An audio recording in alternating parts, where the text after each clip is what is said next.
परम ज्ञानी सहदेव के वचन सुनकर सभी सत्पुरुषों ने साधु साधु कहकर पुकारा। भीष्म पितामह ने स्वयं अनुमोदन करते हुए सहदेव के कथन की प्रशंसा की। तब धर्मराज युधिष्ठिर ने शास्त्रोक्त विधि से भगवान श्री कृष्ण का पूजन आरंभ किया। चेदिराज शिशुपाल अपने आसन पर बैठा हुआ यह सब कुछ देख रहा था। सहदेव के द्वारा प्रस्तावित तथा भीष्म के द्वारा समर्पित श्री कृष्ण की अग्र पूजा को वह सहन न कर सका। उसका हृदय क्रोध से भर उठा। वह उठकर खड़ा हो गया और बोला, हे सभासदों, मुझे ऐसा प्रतीत हो रहा है कि कालवश में सभी की मति मारी गई। क्या इस बालक सहदेव से अधिक बुद्धिमान व्यक्ति इस सभा में नहीं है, जो इस बालक की हाँ में हाँ मिलाकर अयोग्य व्यक्ति की पूजा स्वीकार कर ली गई है? क्या इस कृष्ण से आयु बल तथा वृद्धि में कोई भी बड़ा नहीं है? बड़े बड़े त्रिकालदर्शी ऋषि महर्षि यहाँ पधारे हुए हैं। बड़े बड़े राजा महाराजा यहाँ पर उपस्थित हैं। क्या इस गाय चराने वाले ग्वाले के समान कोई और यहाँ नहीं है? क्या कौवा हविष्य ले सकता है? क्या गीदड़ सिंह का भाग प्राप्त कर सकता है? ना इसका कोई कुल है, ना जाति, ना ही इसका कोई वर्ण है। राजा यतति के शाप के कारण राजवंशियों ने इस युद्ध वंश को वैसे ही बहिष्कृत कर रखा गया है। यहाँ जरासंध के डर से मथुरा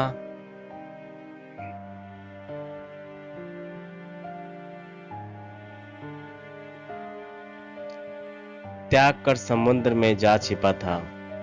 भला यह किस प्रकार अग्र पूजा पाने का अधिकारी है? यज्ञ को सफल बनाने के लिए वहां पर भारतवर्ष के समस्त बड़े बड़े ऋषि महर्षि, भगवान वेद, व्यास, भरद्वाज, सुनंतु, गौतम, आसिति, वशिष्ठ, च्यवनन, कंडव, मैत्रेय, कश्यप, जित्य, विश्वामित्र, वामदेव, सुमति, जैमिनी, कृतु, पैल, पराशर, गर्ग, वैशंपायन, अर्थवा, कश्यप, धम, परशुराम, शुक्राचार्य, आशुरी, वित्रहोत, मधुदंदा, वीरसेन, अकृतबण यदि उपस्थित थे। सभी देशों के राजा धीराज भी वहां पधारे। इस प्रकार से शिशुपाल जगत के स्वामी श्री कृष्ण को गाली देने लगा। उसके इन कटु वचनों की निंदा करते हुए अर्जुन और भीमसेन अनेक राजाओं के साथ उसे मारने के लिए उद्यत हो गए, किंतु श्री कृष्ण ने उन सभी को रोक दिया। श्री कृष्ण के अनेक भक्त सभा छोड़कर चले गए, क्योंकि वे श्री कृष्ण की निंदा नहीं सुन सकते थे। जब शिशुपाल श्री कृष्ण को 100 गाली दे चुका, तब श्री कृष्ण ने गरज कर कहा, बस शिशुपाल, अब मेरे विषय में तेरे मुख से एक भी अपशब्द निकला तो तेरे प्राण नहीं बचेंगे।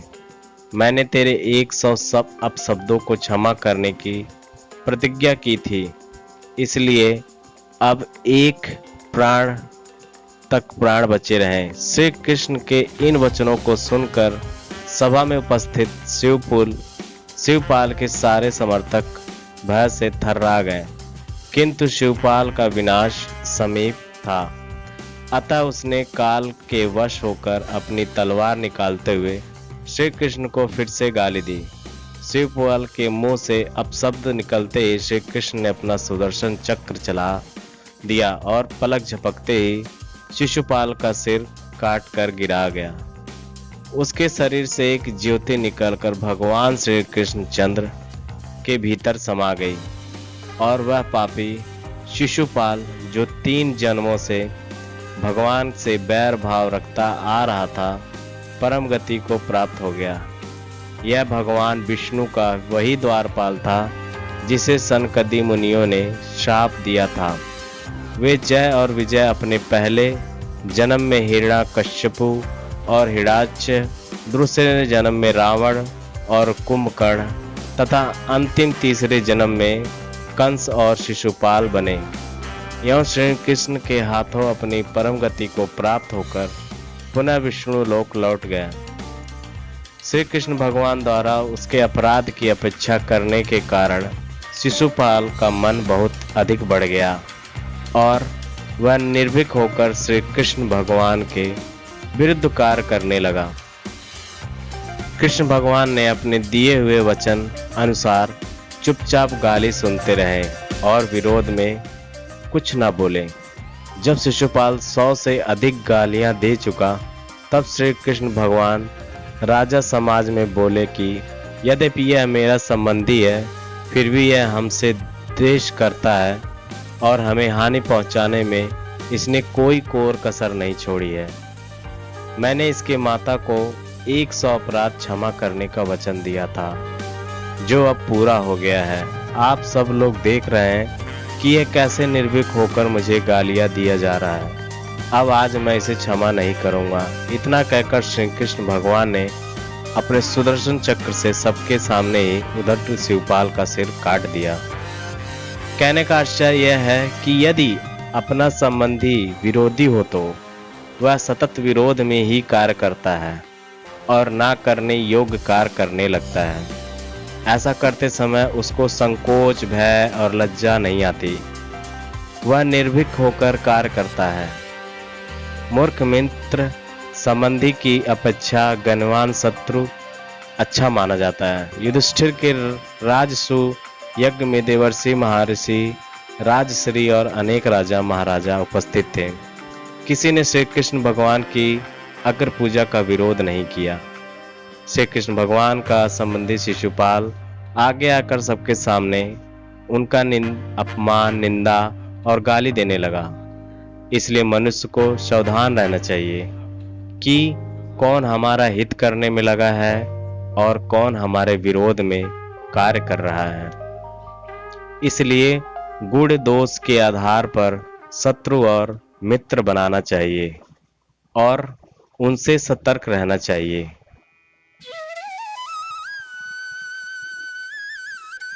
ऐसे ही कहानी अगले वीडियो में लेकर आऊंगा दोस्तों। आपका प्यार और दुलार सदा बना रहे। राधे राधे।